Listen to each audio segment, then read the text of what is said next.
Adaptive management of cyber criminal maladaptive organizations in the offing that imperial the nation.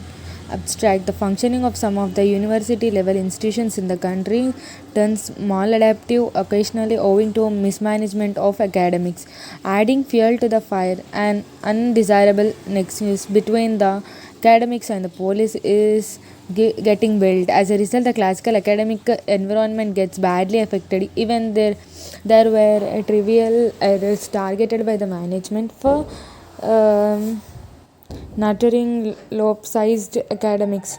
The needed of the hour is to enlighten the public, particularly the students, to improve the rectitude and to eliminate the elements in the organizational setting that are violative of the constitution, for instance fake underground and cyber criminal government. Introduction: the case of multiple cyber crimes were present in the reference. The sub inspector Mr. Raju was taken on chief examination.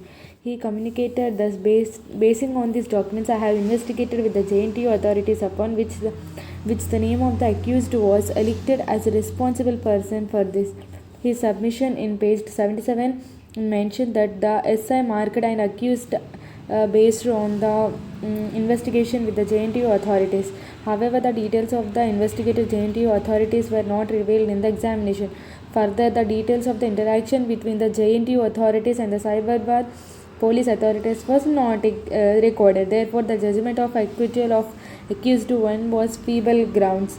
Further, the cyber police mentioned in the charge sheet that separate charge sheet but ended the case was reported in with respect to page 2 of the response to the RTI application submitted to the Cyberabad police. Next, now background.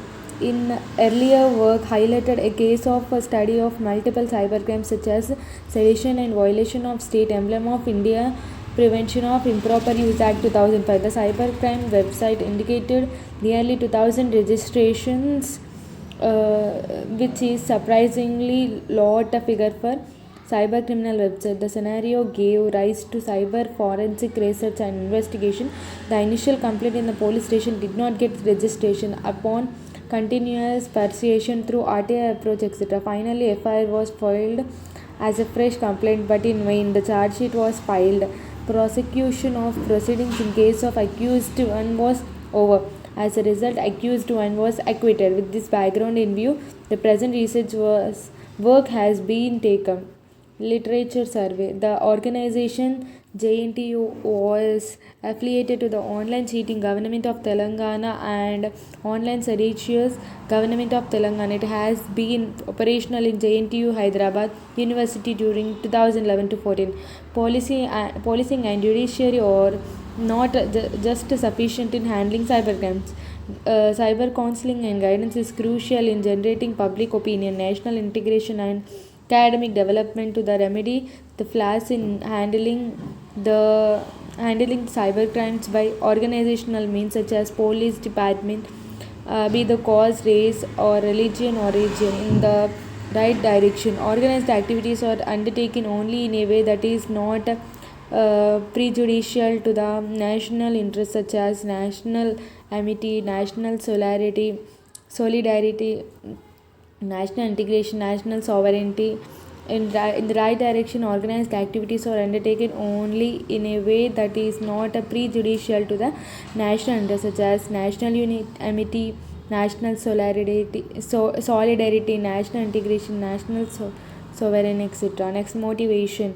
In the charge sheet of a case study was detailed. The conditions for the RTI application in figures 1 to 3 arose because of the delay in the proceedings of the case subsequent to the RTI application date.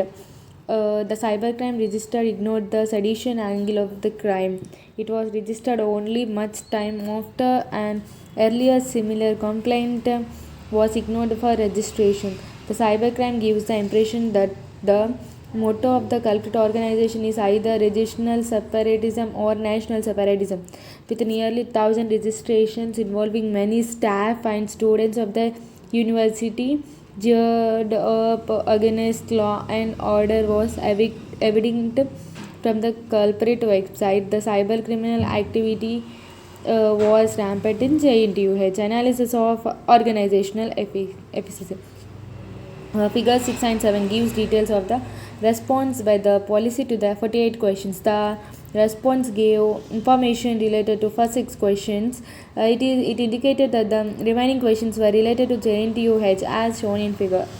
The police department sent the document to the PIO JNTUH register JNTUH for responding with respect to information related to question 7 to 48. Next, conclusion. Our work comprises of a case study paper presentation with regard to how one can track the cybercrimes and cyber laws. The cyber criminal organization JNTUH Jack is considered in this regard. Police registered an FIR. Two accused persons were mentioned in the charge sheet. Accused A1 was acquitted because the evidence produced by police was against police. The police mentioned in the charge mentioned in the charge sheet that A2 was absconding and the supplementary charge sheet would be filed. But after the acquittal of A1, the charge sheet in respect of A2 was not filled, but the case was ended as reported by the inspector of police in figure 5. This shows that the police were reluctant to convict the culprits. This is a case of cybercrime scenario in which cybercrime is registered but no criminals were fixed. Given the situation, it is clear that the academic environment in JNTUH is clubbed with a massive cybercrime.